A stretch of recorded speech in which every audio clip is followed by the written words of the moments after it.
একদল অসুরের ভক্ত হতে পারে, আরেকদল দেবতার ভক্ত হতে পারে। নাথুরাম গডসে যে কাজটা করেছেন মহাত্মা গান্ধীকে দিয়ে, পাশাপাশি এটাও প্রশ্ন করুন আপনারা, আজকে লাল বাহাদুর শাস্ত্রীকে কে মেরেছে, আজকে নেতাজি সুভাষচন্দ্রকে কে মেরেছে, আজকে শ্যামাপ্রসাদ মুখার্জি, ডক্টর শ্যামাপ্রসাদ মুখার্জিকে কে মেরেছে, এর উত্তরটা দিই। মুর্শিদাবাদ মুর্শিদ কুলি খানের নামে হয়েছিল। এবার মুর্শিদ কুলি যে নাম থেকে মুর্শিদাবাদের নামকরণ হয়েছিল, সেটা কি পরিবর্তন করবেন বা করার ভাবনা চিন্তা করেছে? ইসলামপুর, সেখানে যেমন করা হবে ঈশ্বরপুর, এরকম প্রস্তাব এসছে। আমাদের বহরমপুর, ব্রহ্মপুর, এটা ছিল আগে, বহু আগে এগুলো প্রস্তাব আসছে। চৈতন্য মানে চৈতন্য মহাপ্রভু তিনি যেমন প্রেমের বার্তা দিয়েছেন, আবার তিনি ধর কাজী মার কাজী আয় আয় কাঠ ঝাঁটিয়ার মাথা তুলে বলেছেন। আমিও কার্তিক মহারাজ, আমার যেমন শাস্ত্র আছে, আবার আমার সঙ্গে অস্ত্র আছে।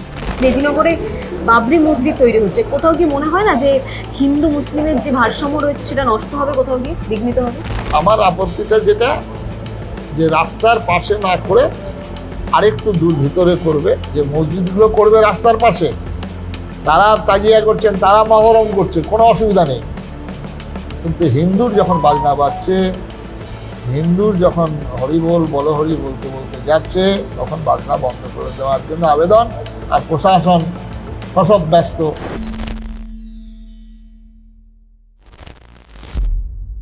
রাজ্যে নতুন সরকার পরিবর্তনের পর একাধিক সিদ্ধান্ত এবং সেই সিদ্ধান্তের সমালোচনা ইতিমধ্যে শুরু হয়েছে। বিরোধী থেকে শুরু করে সাধারণ জনগণ বেশ কিছু তুখর রাজ্য সরকারের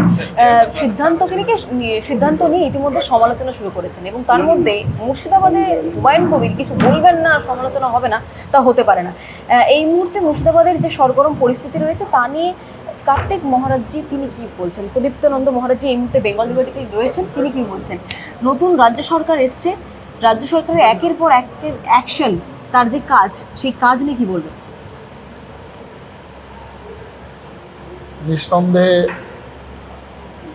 রাজ্য সরকারের যিনি প্রধান, মাননীয় মুখ্যমন্ত্রী শুভেন্দু অধিকারী মহোদয়, তিনি যেভাবে কাজ শুরু করেছেন, পশ্চিমবঙ্গের জাতি, ধর্ম, বর্ণ, রাজনৈতিক দলমত নির্বিশেষে সবাই উচ্ছ্বসিত, প্রশংসিত, আনন্দিত। আমরা চাই আগামীতে এই ধরনের তিনি সিদ্ধান্ত নিয়ে কার্যকারী রূপান্তরিত করবেন, এটা আমাদের আশা। মহারাজজি, আপনি রাষ্ট্রপতি পুরস্কার প্রাপ্ত রয়েছেন, এছাড়াও হিন্দু ধর্মের, সনাতন ধর্মের রক্ষক বটে।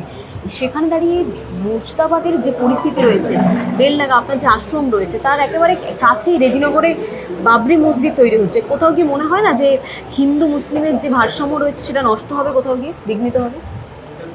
এটা কোনোদিনই হবে না। ব্যাপারটা হচ্ছে যে আমাদের একটাই আপত্তি ছিল, মসজিদ প্রচুর হয়েছে স্বাধীনতার পর, হবে এই নামটিতেই আপত্তি। সুতরাং উনি অন্য নাম দিয়ে করতে পারেন, উনি মসজিদ করতে পারেন, মুসলিম সম্প্রদায়ের যারা মানুষ আছেন তারা মুসলিম নামাজ পড়বেন। আমি আজ যে হিন্দু সন্ন্যাসী হিসাবে আমিও অনেক মন্দির করতে পারতাম, তা আমি মন্দির করিনি। আমি সেখানে করেছি মুর্শিদাবাদ জেলা পিছিয়ে পড়া, সেখানে কোনো কল কারখানা ফ্যাক্টরি নেই, মানুষগুলো ওখানে লেবার বেশি। এদের যদি একটু লেখাপড়ার আলোয় নিয়ে আসা যায়, তাহলে এরা নিজেদের পায়ে দাঁড়াতে পারবে। সেই উদ্দেশ্য নিয়ে 13টা স্কুল, 4টে হাই স্কুল মুর্শিদাবাদে চলছে। সুতরাং মন্দির করা, মসজিদ করার তাদের ব্যক্তিগত ব্যাপার, তারা করবেন। আমি মন্দির করার পক্ষেও আমি বলেছি যে মন্দির বেশি করে লাভ নেই, সেখানে পুজোর লোক পাওয়া যায় না। সেখানে মন্দির যে তার রক্ষণাবেক্ষণ, তার যা নিয়ম নিষ্ঠা, শাস্ত্রীয় যে পূজা পাঠের বিধি নিষেধ, ভোগ রাগ, সেটা কিছুই হয় না। সুতরাং আগেকার দিনে রাজরাজারা তারা শখ করে প্রতিষ্ঠা করেছিলেন বিগ্রহ, তার পরবর্তী প্রজন্মে সেগুলো হয়ে গেল গলগ্রহ, তার পরবর্তী প্রজন্মে, এখন আমাদের প্রজন্ম, এটা হচ্ছে নিগ্রহ। সুতরাং এমনতর মন্দির না করাই শ্রেয়। আর মুসলিম সমাজ বুঝবেন তাদের মসজিদের কিভাবে রক্ষণাবেক্ষণ করবেন, মসজিদ কিভাবে চলবেন, সেটা তাদের ব্যাপার।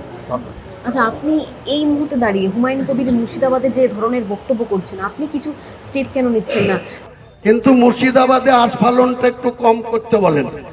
আমি যেদিন ময়দানে মুসলমানদের নিয়ে নেমে যাব না, সেদিন এমন ছাটা ভাঙা মাছ শুরু করব যে আপনাদের পতাকা বহন করার লোক থাকবে না। কেস, ওরকম কেস আমাদের বহুবার জেল খাটা আছে।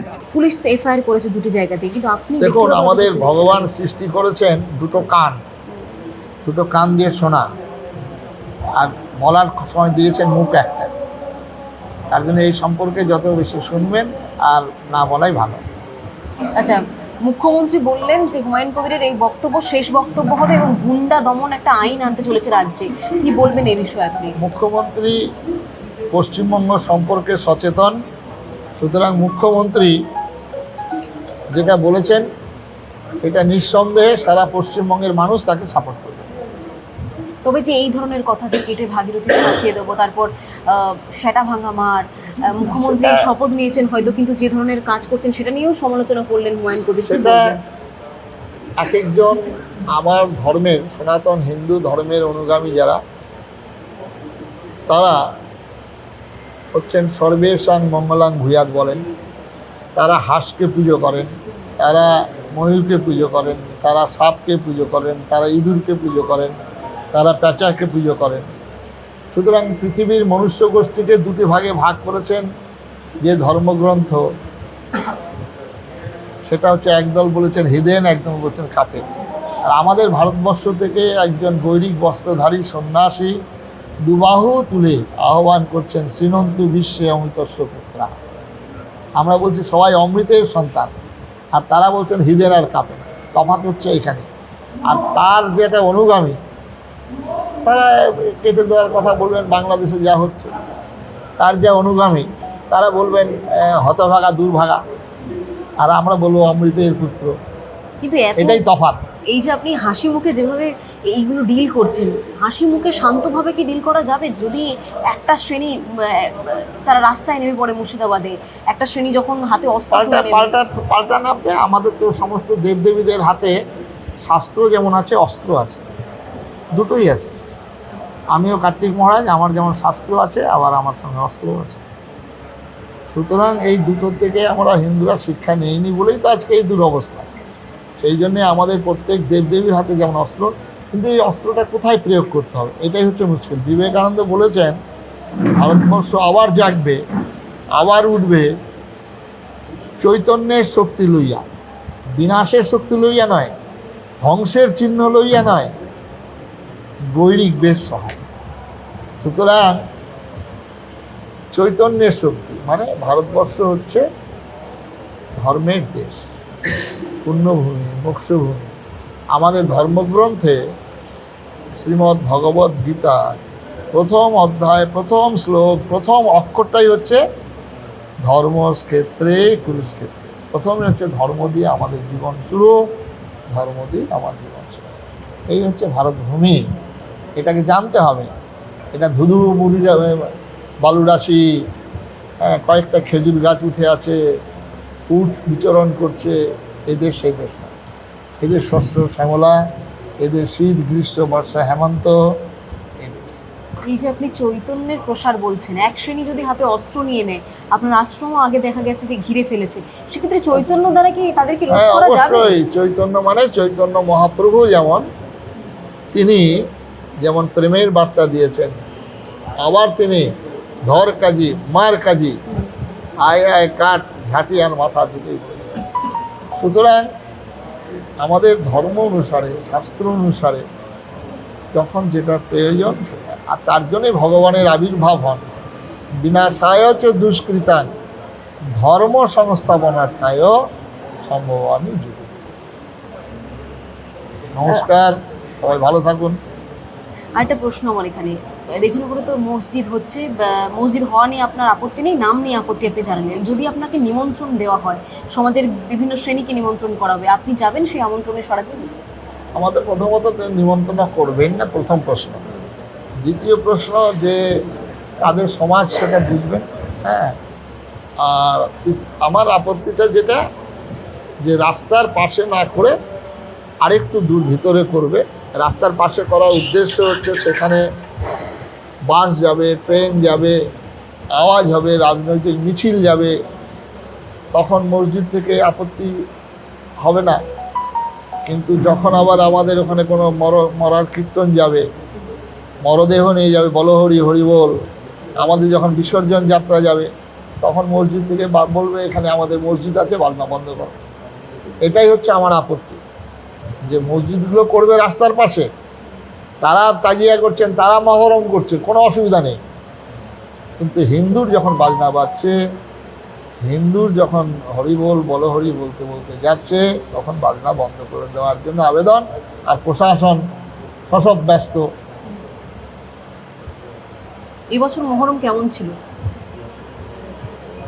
এই বছর মহরম নিঃসন্দেহে কিছুটা ছিল, শান্ত ছিল, অপেক্ষাকৃত কম ছিল।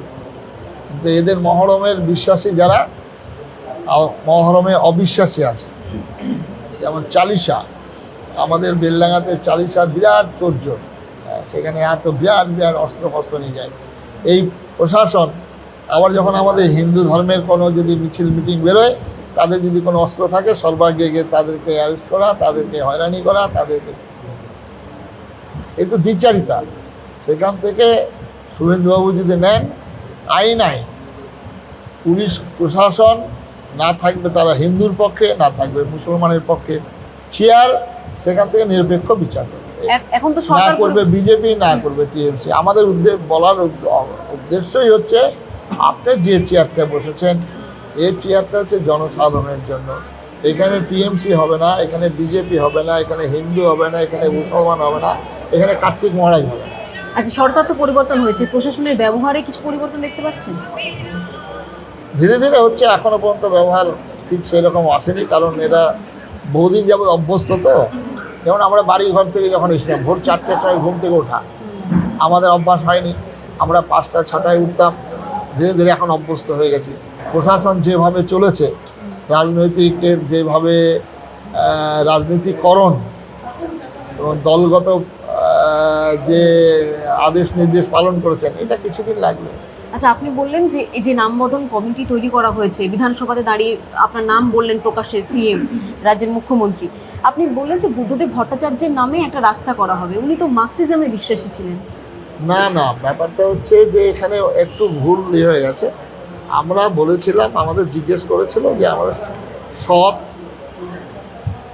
ঐতিহাসিক ক্ষেত্রে, রাজনীতির ক্ষেত্রে যারা এরকম দাগ কেটেছেন মানুষের মনে, তাদের নামকরণ করা যেতে পারে। একটা কমিটি তৈরি হবে, আমাদের কমিটির সিদ্ধান্ত নেবে, ফুল অ্যান্ড ফাইনাল। ঐতিহাসিকবিদ থাকবেন, আমাদের যারা পশ্চিমবঙ্গের যারা জ্ঞানী গুণী ব্যক্তি থাকবেন, এরকম আমরা গোটা 10 জনকে নিয়ে একটা টিম তৈরি করব।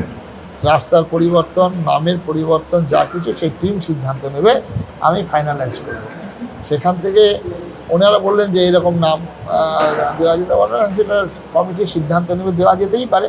বুদ্ধদেব ভট্টাচার্য শেষ মুখ্যমন্ত্রী, এবং তিনি পরবর্তী মুখ্যমন্ত্রীদের যে আচরণ আমরা দেখলাম, তার থেকে অনেকটা ভালো। আচ্ছা, লেনিন সরণি রয়েছে, কার্লসমার্ক রয়েছে, হোচিমিন রয়েছে, যারা বিদেশি, নিঃসন্দেহে এগুলো কি কাম করে? আমাদের ভারতবর্ষের সাথে কি সম্পর্ক? ভারতীয় ইতিহাস, ভারতীয় সংস্কৃতির সঙ্গে কোনো সম্পর্ক নাই। শুধু এই নামগুলো কেন ব্যবহার করলাম? আচ্ছা, এই যারা বলেছিল, এই কার্লসমার্ক বলেছিলেন যে আফিম, যারা ধর্ম সাধন করেন তারা হলো আফিমের সমান, তাদের নাম কি রাখা দরকার? কার্লমার্কস যেটা বলেছেন, সেটা বলেছেন রিলিজিয়ান। এটা মনে রাখতে হবে, রিলিজিয়ান আর ধর্ম দুটো আলাদা।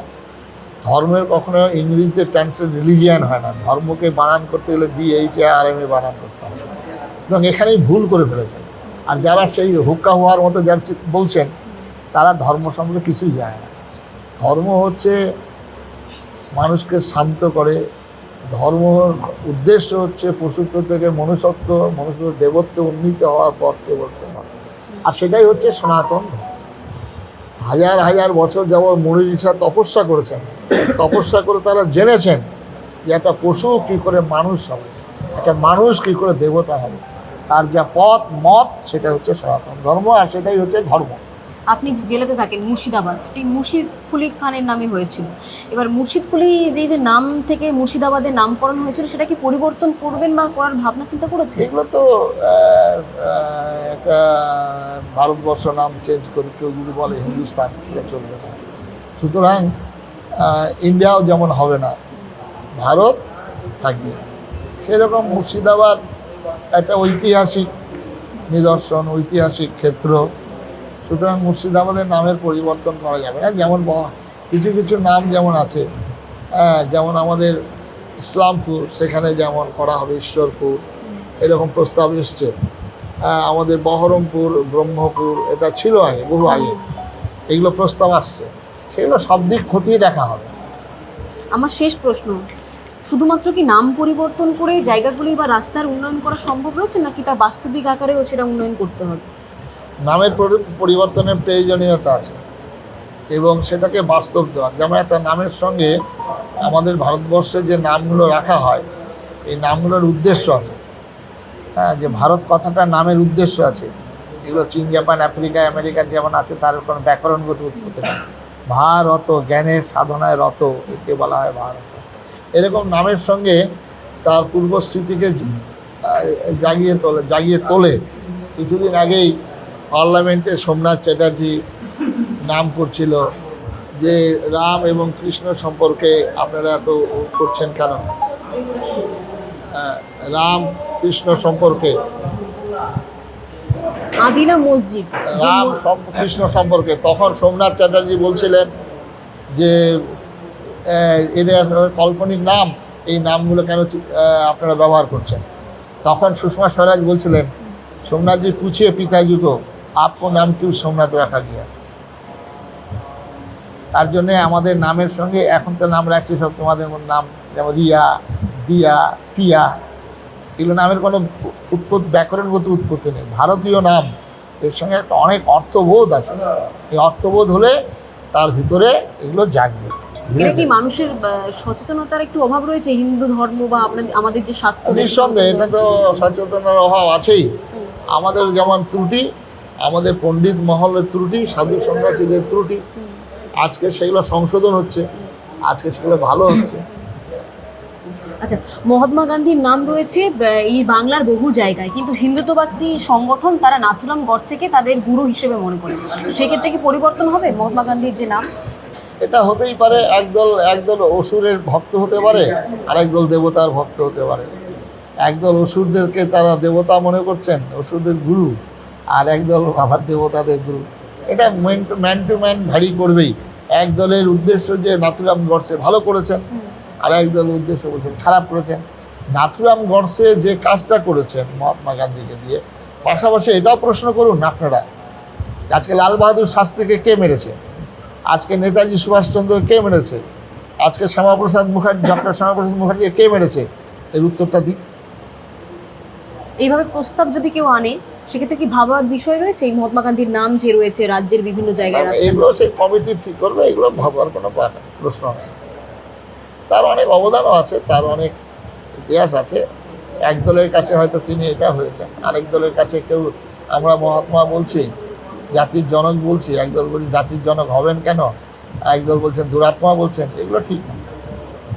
ধন্যবাদ। প্রয়োজনেই ব্যবস্থা, যদি দরকার পড়ে যে চৈতন্যের প্রসার ঘটতে হবে, তাহলে এই ধরনের যে দাঙ্গা পরিস্থিতি হয় মুর্শিদাবাদে প্রতিনিয়তই বিগত সরকারের আমলে, সেখানে চৈতন্যের প্রসার করে হিন্দু যারা রয়েছেন তারা রাস্তায় নামবেন, এটা একটা বার্তা দিলেন কার্তিক মহারাজ। এর পাশাপাশি তিনি বললেন যে কমিটি গঠন করা হয়েছে, রাজ্যের বিভিন্ন জায়গায় মোগল সাম্রাজ্যের কিংবা বিদেশিদের নামকরণ যেভাবে রাস্তায় নাম দেওয়া হয়েছে, সেক্ষেত্রে পরিবর্তনটা আবশ্যিক রয়েছে এবং জরুরি রয়েছে। ক্যামেরায় সিদ্ধার্থের সাথে রিয়া, বেঙ্গল লিবার্টি, কলকাতা।